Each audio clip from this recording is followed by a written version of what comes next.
ராதே கிருஷ்ணா. ஸ்ரீமதே ராமானுஜாய நமஹ. யோ நித்யம் அச்சுத பதாம்புஜ யுக்ம ருக்ம வியாமோகதாம் ஸ்ததிதராணி த்ரிணாய மீனே அஸ்மத்குரோர் பகவதோ தயைக்க சிந்தோஹோ ராமானுஜஸ்ய சரணம் சரணம் பிரபக்ஞே. 3 வாக்கியம் பார்த்துட்டோம். அழைத்து வருகிறேன் என்றேனோ அக்ரூரரை போலே, அகமொழித்து விட்டேனோ விதுரரை போலே, தேகத்தை விட்டேனோ ரிஷி பத்னியை போலே. இந்த 3 கிருஷ்ணர் வாக்கியம். இப்போ பெண் பிள்ளை ரொம்ப அழகாக ஒரு வாக்கியம் சொல்கிறா. இது ராமாயணத்திலேருந்து ஒரு அற்புதமான ஒரு விஷயம், சீதா பிராட்டியை பற்றின ஒரு விஷயம். தசமுகனை செற்றேனோ பிராட்டியை போலே. ரொம்ப அழகான ஒரு வாக்கியம் இது. ராவணன் யாரு? தசமுகம் உடையவன், 10 தலையுடையவன் ராவணன். அவன் சீதா மாதாவை அபகரணம் பண்ணி லங்கைக்கு கூட்டின்னு போயிடுறான். அங்கே லங்கையில் அசோகவனத்தில் சீதா மாதா இருக்கா. இந்த மாதிரியான ஒரு சந்தர்ப்பத்தில் நார்மலாக லேடிஸ் எல்லாம் என்ன ரொம்ப பதட்டத்தில் இருப்பா, என்ன பண்ணுறதுன்னு தெரியாமல் இருப்பா, கவலையில் இருப்பா. ஆனால் சீதா மாதாவுக்கு எப்பேற்பட்ட கவலையும் இல்லையாம். அந்த நிலைமையிலையும் அவளோட மனம் ஸ்திரமாக இருந்துதான். ஏன்னா அவள் ராம ஜபத்தை தான் கைப்பிடிச்சா. என்ன ஆனாலும் சரி, என் ராமர் என்னை காப்பாற்றுவார் அப்படின்ற ஒரு நம்பிக்கை. சதா சர்வகாலமும் ராமநாமம், ராமனோட சிந்தையிலேயே இருந்தாலாம், ராமநாமத்தையே ஜபிச்சுட்டு இருந்தாலாம். நமக்கெல்லாம் இந்த கலியுகத்தில் ஒரு ரொம்ப அற்புதமான ஒரு வரம் நாமஸ்மரணம். நாமஸ்மரணன்றது ரொம்ப சிம்பிளான ஒரு ஆயுதம்.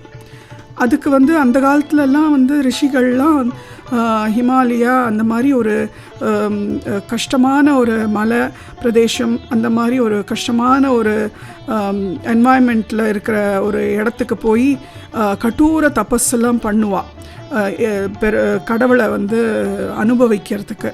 பட் இந்த காலத்தில் கலியுகத்தில் ரொம்ப சிம்பிளான ஒரு ஆயுதம் நமக்கு கிடச்சிருக்கிறதுனா அது நாமஸ்மரணம்.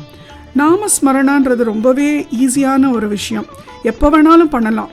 நீங்கள் படுத்துக்கிறீங்களா, தூங்க போகிறீங்களா, தூங்கிறதுக்கு முன்னால் நாமஸ்மரணம் பண்ணுங்க. ஆட்டோமேட்டிக்காக நீங்கள் அப்படியே தூங்கிடுவேன். கார்த்தால எழுந்துக்கிறீங்களா, எழுந்துக்கிறச்சேவே நாமஸ்மரணம் பண்ணிகிட்டே எழுந்துக்கோங்க. எப்போ பார்த்தாலும் வேலை செய்கிறச்சே எல்லாம் நீங்கள் நாமஸ்மரணம் பண்ணிகிட்டே இருங்கோ. எல்லா சதா சர்வகாலமும் மனசுக்குள்ளே அது ஓடிண்டே இருக்கட்டும். அது அப்படியே ஓட ஓட உங்கள் மூச்சு நீங்கள் மறக்காமல் நீங்கள் பாட்டுக்க மூச்சு விடுறீங்களோ, அதே மாதிரி அந்த நாமஸ்மரணம் பண்ணிகிட்டே இருந்தேன்னா உங்களுக்கு அது அப்படியே ஹேபிட் ஆகிடும். மனசுக்குள்ளே அது ஓடிண்டே இருக்கும். அண்ட் அந்த நாமஸ்மரணம் உங்களை எப்போதுமே காப்பாற்றும். எப்பேற்பட்ட ஒரு ஆபத்து வந்தாலும் அந்த நாமஸ்மரணம் உங்களை அப்படியே காப்பாற்றிடும். எந்த ஆபத்தும் உங்களை நெருங்காது. அண்ட் அது உங்களுக்கு டோட்டல் ப்ரொடெக்ஷனாக இருக்கும்.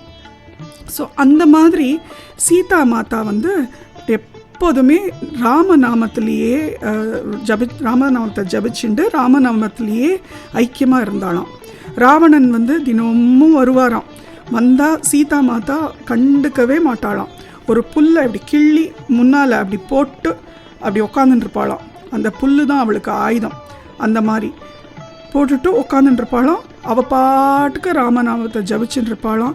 ராவணன் வரதோ போகிறதோ அவளுக்கு எந்த விதமான இதுவும் கிடையாது, பயமும் கிடையாது. ராவணன் வரான், ஏதோ கேட்குறான், ஒன்றும் அதை பற்றி கவலைப்பட மாட்டாளாம். அந்த மாதிரி இருந்தாளாம். ஸோ இந்த ராமநாமம் அவளை டோட்டலாக அவளை காப்பாற்றிட்டு ராமரை இழுத்துருத்து அவள் பக்கம். அண்ட் இன்னொன்று என்னென்னா, தசமுகம்னு நம்ம சொல்கிறோம். இந்த இடத்துல சீதா மாதா ராவணனை 10 தலை உள்ள ராவணனை தசமுகம்னு சொல்லி குறிப்பிடுறான். பட் நம்மளோட நார்மல் லைஃப்லேயே நமக்கு தசமுகங்கள் நம்ம எதிர்க்கிறதுக்கான சக்தி இந்த நாமஸ்மரணா கொடுக்கறது.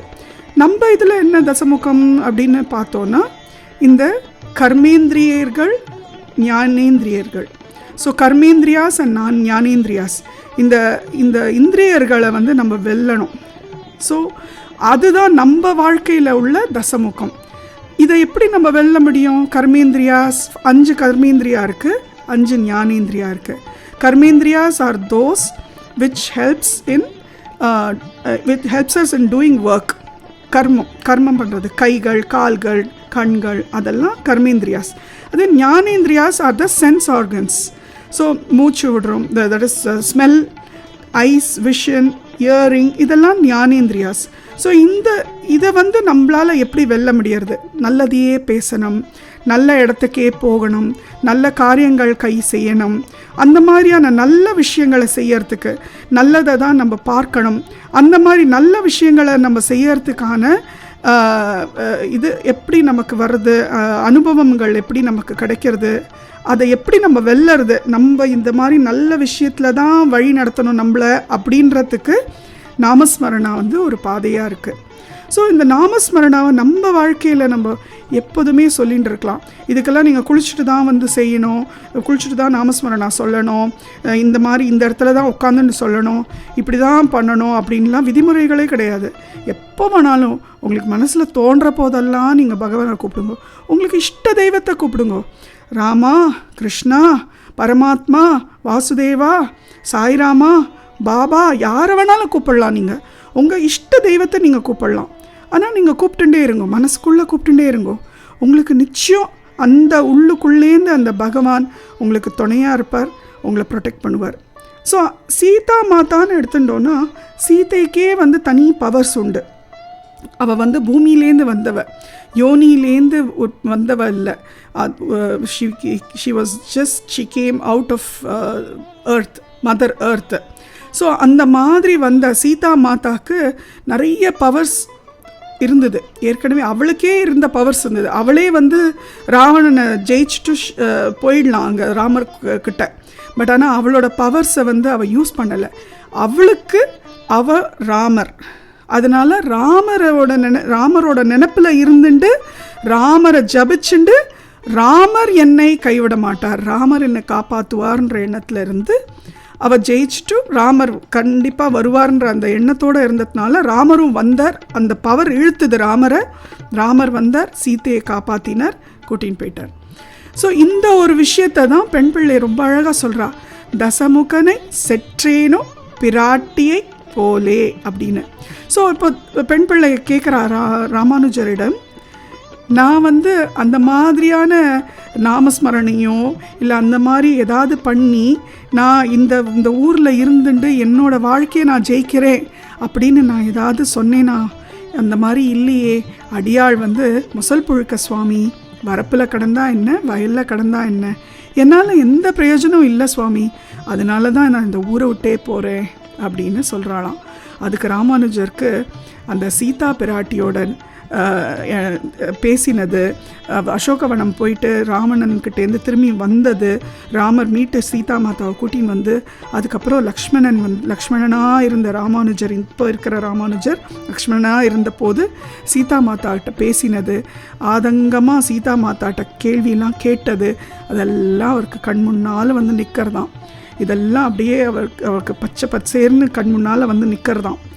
அந்த மாதிரி இவ பெண் பிள்ளை கேட்ட கேள்வி அவ்வளோ, அந்த சொன்ன அந்த கதையும் அந்த கேட்ட கேள்வியும் அவ்வளோ அற்புதமாக இருந்தது அப்படின்னு ராமானுஜர் ஃபீல் பண்ணிவிட்டு அப்படியே வியந்து போகிறாராம் பெண் பிள்ளை பேசுகிறத வச்சு. ஸோ 4வது ஸ்டேட்மெண்ட், தசமுகனை செற்றேனோ பிராட்டியை போலே. ராதே கிருஷ்ணா. ஸ்ரீமதே ராமானுஜாய நமஹ.